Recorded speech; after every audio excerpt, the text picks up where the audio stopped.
It's been said that sex sells, and certainly our next guest, well, he's hoping that's the case. Welcome, Michael Phillis, writer, director of Baloney.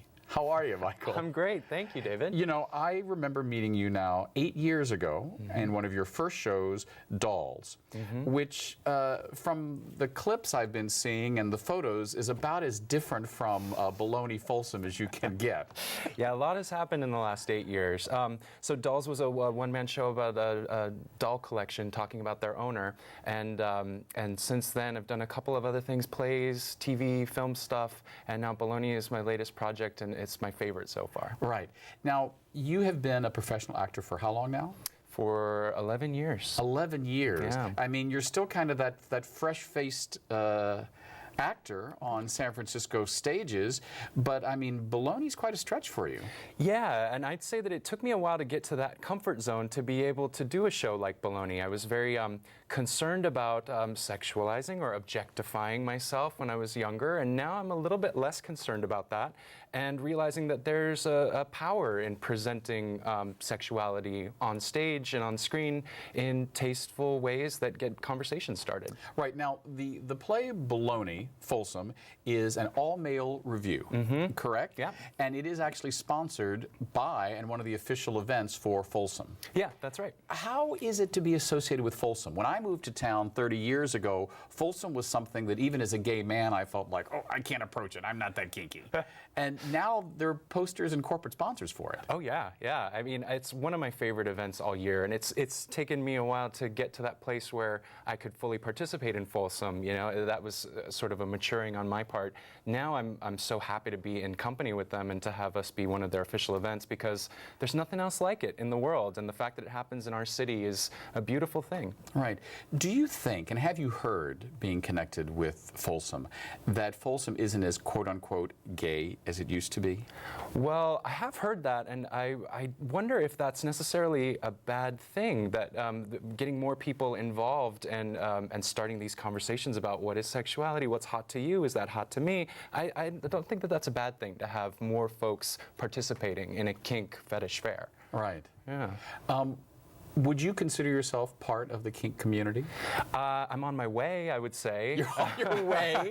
It's a slippery slope. Is that what you're saying, from Dolls to Baloney? Well, I think that it's just a growing up on my part, and I think that that happens with a lot of people as they get a little more comfortable in themselves and in the world around them. Maybe they start exploring things in a different way. Within the last few years, I've gotten flogged at Folsom and started wearing things that are a little more risque, and finding that I'm getting more comfortable with that, and that there's sort of power in that sort of vulnerability. Right. So was the being flogged at Folsom part of the research, or, I mean... I would consider that research, yeah. That's a tax write-off.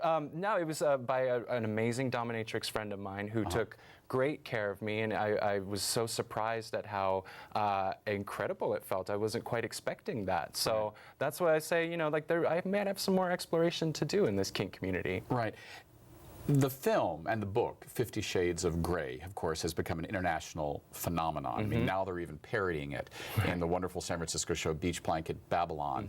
Do you think there would be a quote-unquote 50 Shades of Grey without the gay community? Oh, I don't know if it would be anywhere near as interesting if we weren't involved. I think that that there, in a lot of ways, the gay community is a precursor for this sort of material, and you know, we might have done it first or differently, and so it's kind of interesting to see now Midwestern housewives talking about flogging, bondage, stuff like that. That was exclusively, you know, San Francisco or New York, maybe a couple decades ago. Yeah, I remember the first time I went for a tour of Kink.com. Now I think they're about to move out, but they were in the Armory in San Francisco's Mission, and they showed all the sets for where they made the bondage films. And there was a jail set, and there was a military set, and there was this set. And I recognized all those from gay erotic films, but then there was a set with just a suburban bedroom with kind of Laura Ashley drapes and whatnot. And I said, well, what is this? They said, oh, straight men love this. This is, I said, oh, I guess that one didn't translate to the, to the gay set. What's the kinkiest thing you've explored in this movie, Baloney, Folsom? Well, in the show, it's actually interesting because talking about the Kink.com environments, we sort of take from a lot of those same environments in our show. So we do have a suburban scene where a bored housewife and husband are sitting there watching the Love Boat. Things just aren't quite working out in their relationship the way they used to. And the wife gets an idea that starts things off and moves them in a different direction. Keeping in mind this is a gay all-male review. Yeah, I was going to say, so this is a gay all-male review, but you've got a husband and wife here. Yeah, we do. Since it's San Francisco's gay all-male review, we figured that gives us a little bit of license to play around with both gay and all-male. So we do have women featured in the show in interesting ways, but it's still all about male-on-male action and about objectifying the male form. So when we see women in the show, they take more of the power role, which is something that a lot of folks might not be used to seeing in shows like this. Yeah, I was going to say, boy, we've come a long way since I was a kid when actually having straight sex in a gay film is kinky. I mean, wow. Yeah. Now, talking about objectifying the male form, we actually have a short clip here. Yes. And I would be hard-pressed to say it is absolutely not objectifying the male form. Let's take a look. All right.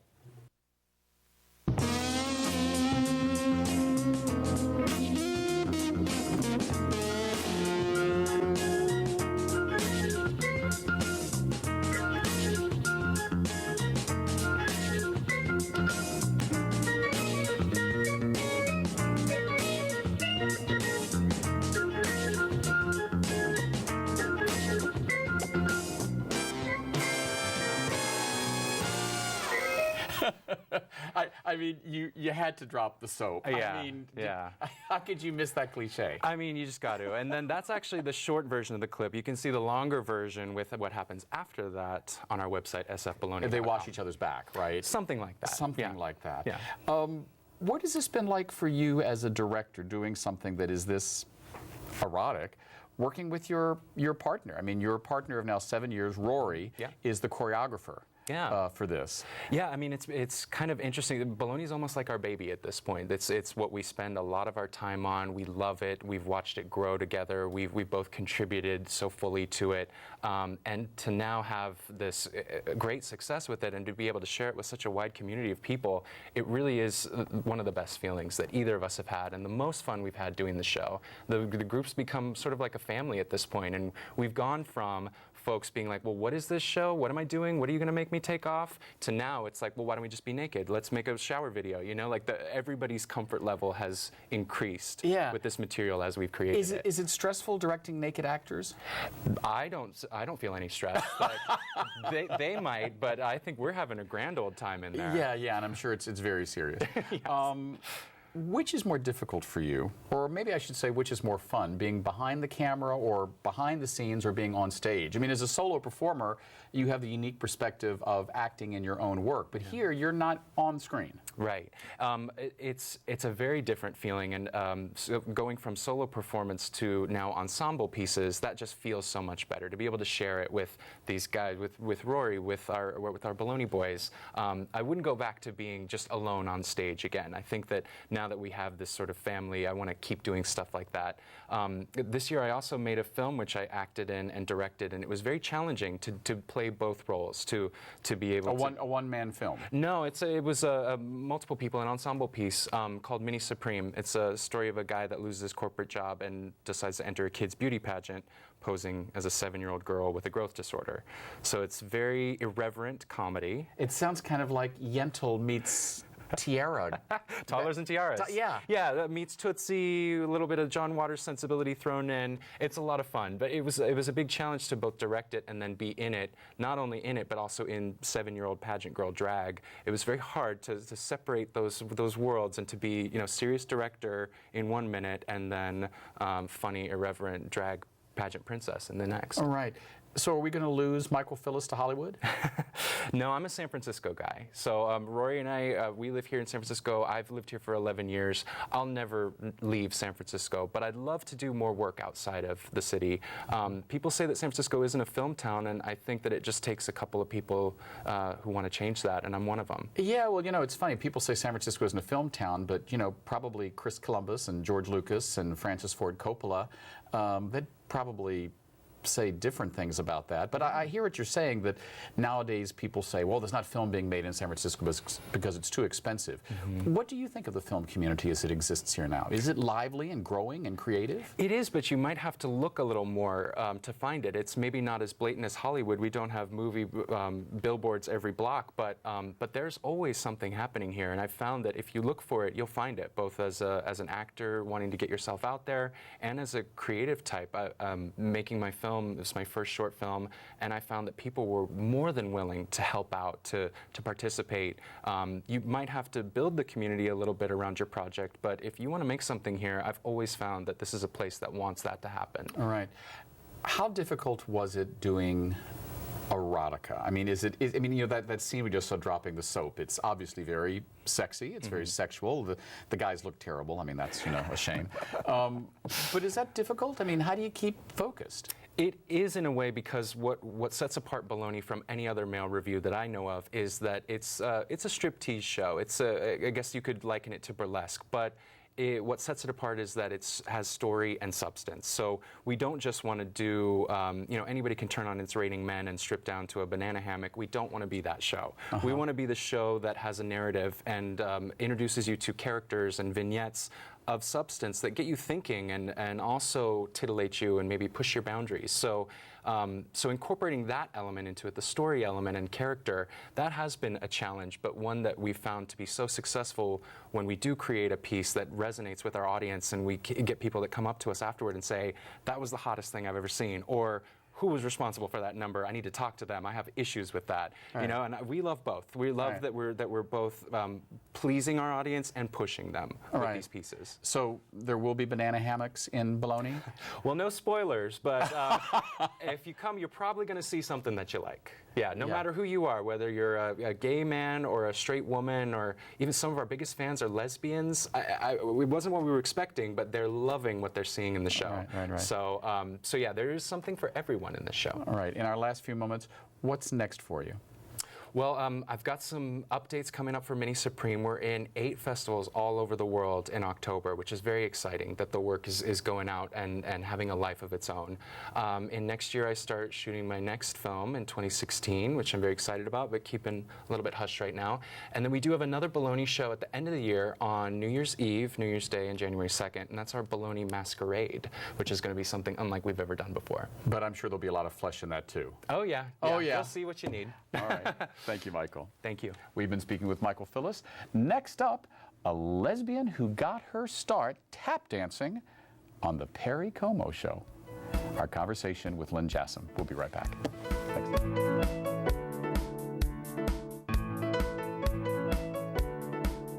Thanks. Xfinity High School Football, Sunday, September 13th at 7 p.m. on CHN. Amador Valley takes on Freedom in a monster East Bay matchup. Stay with CHN all season long for 23 games and all the tradition and spirit of high school football. Saturdays and Sundays at 7 p.m. The Amador Valley Dons take on the Freedom Falcons. Sunday, September 13th at 7 p.m. on Comcast Hometown Network.